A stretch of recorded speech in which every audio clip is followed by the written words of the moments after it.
Bonjour. My name is Jean Petit.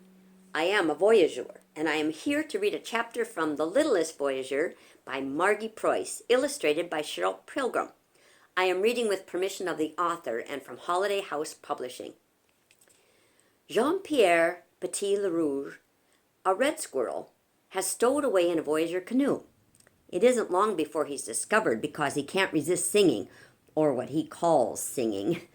He gets himself into a lot of trouble when he distracts the voyageurs and they get separated from the rest of the brigade. But the little squirrel also manages to save the day. Chapter 4, Still on the Ottawa River.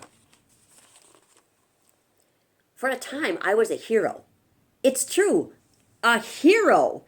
Well, maybe not a hero, but at least I was tolerated. The voyageurs allowed me to stay in the canoe.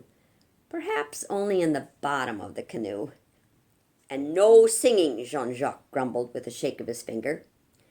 But even that status didn't last long. I had been trying very hard not to irritate anyone, not singing, not running up and down the gunnels, not pestering anyone in any way. Instead, I stayed curled up in the bottom of the canoe, whiling away the time among bundles of the goods we carried. It is, of course, difficult to be an explorer when you can't see anything. How is one supposed to discover anything at all? Well, let it not be said that I am not resourceful. Indeed, after a day of this, I realized I could explore right where I was. For instance, what was inside these parcels? I decided to make a tiny hole in one of them to see what was in there. Just the tiniest hole. Then I would be able to press my eye against the itty-bitty hole and look inside. And so I began to chew.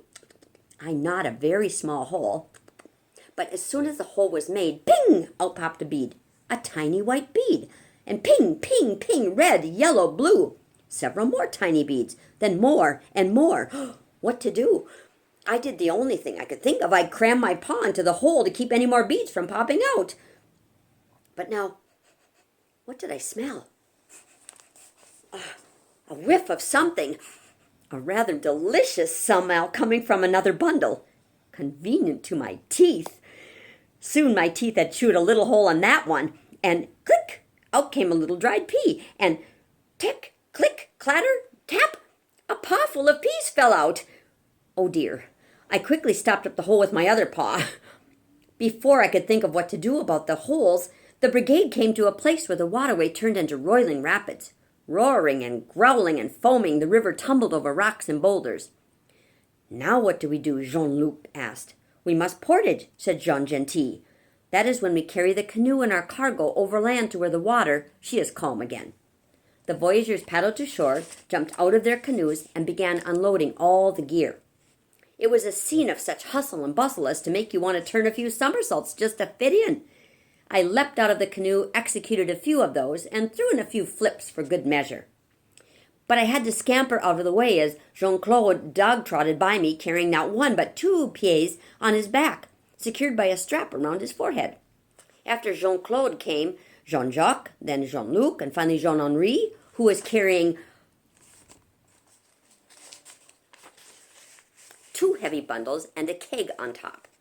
I trotted after them as they jogged down the portage trail. But after a while, it seemed the 2 of the loads were getting a little bit lighter. With each step, somebody was losing something. A little trail of beads, a little trail of peas.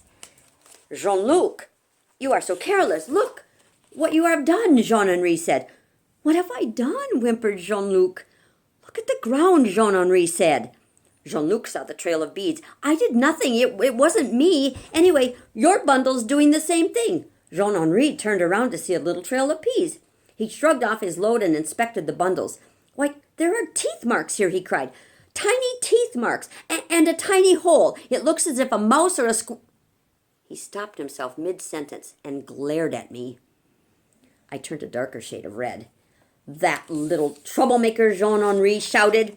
After him, the others cried. Throwing down their loads, they rushed at me. You could be sure I disappeared up the first tree I saw, up and up and up until I reached the top. From there I flung myself onto another tree, all the while proclaiming my innocence down at them. Well, not my innocence, but I tried to explain that I hadn't intended to cause any harm. But the voyageurs, they paid no attention. Then here came the canoe, carried by Jean Méchant, Jean Gentil, Jean Louis, and Jean Paul. Only 4 men carrying that big canoe. They set it down to take a rest and to see what the commotion was all about. "Come down, Le Rouge," Jean Gentil called up the tree. "No harm done. I shall stitch up the hole with my needle and thread." I peeked through the branches at the kind Jean Gentil, and I thought, let it never be said that I am a quitter. So as the voyageurs picked up the canoe and their cargo again, I quietly climbed down the tree and followed at a respectful distance. Then, when no one was looking, I sneaked into Jean Gentil's vest pocket. And so I remained for the entire trip up the Ottawa River and its many rapids. At each new set of rapids, the guide of the lead canoe would decide how it should be negotiated. Sometimes we paddled up the rapids, a lot of hard paddling, I assume. Sometimes everybody hopped out except Jean Gentil in the bow and Jean Méchant and one other voyageur in the stern. These 3 used long poles while the rest of the crew used a rope to pull the canoe and all its cargo carefully up the churning river. Everybody but me. My job, as I saw it, was to avoid falling out of Jean Gentil's pocket into the foaming water. It was only when the rapids were too difficult or too dangerous to negotiate that we would portage. "I feel bad that I'm not helping to carry anything," I squeaked to Jean Gentil from his pocket as he trotted down a portage trail. "But then, I am hardly anything to carry. Isn't that so, Jean Gentil?" There was only a grunt for an answer.